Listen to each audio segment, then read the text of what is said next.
तर मंडळी आज हा पहिला श्रावण सोमवार म्हणून मी जाते आमच्या वेताळ मंदिरात। आज पण सकाळी सकाळी पावसानं हजेरी लावल्या आणि समोर जाता निसर्गाच्या सानिध्यातला सुंदर असा मंदिराच्या परिसरात येतात पूजेचे साहित्य भेटणारी ही दुकानं, नारळ, अगरबत्ती आणि इतर पूजेचं साहित्य। गेटने प्रवेश करता सुंदर असा पावसाळी वातावरण, सुंदर असा मंदिर, मंडप आणि हे लावलेले माड। त्याचबरोबर पावसात जरा जपून, कारण हे झालेला पावसामुळे बुळबुळ, कारण चालताना पाय घसरा शकता। हल्लीच बांधलेले हो नवीन मंडप, परिसरात असलेले माड बघत हातात नारळ आणि अगरबत्ती घेऊन मी पोहोचले मंदिरात। आणि सुंदर असा आतमधून या आमचा मंदिर। तर पहिला आपण श्रीचा दर्शन घेऊया आणि समोरच असं ते श्रीची सुंदर अशी मूर्ती। श्रीचरणी नारळ ठेवून श्रीची पूजा करते, पाया पडते, तेवढा तिलो आपला मित्र त्यांना सुद्धा श्रीचरणी पूजा करून पाया पडतं। एवढंच आपण बघूया मंदिरात असलेली ही विविध मूर्ती आणि पाषाणं।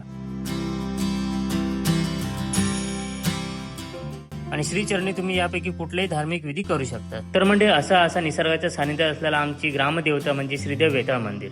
कोकणातील असेच नवीन व्हिडिओ पाहण्यासाठी चॅनलला सबस्क्राईब करा।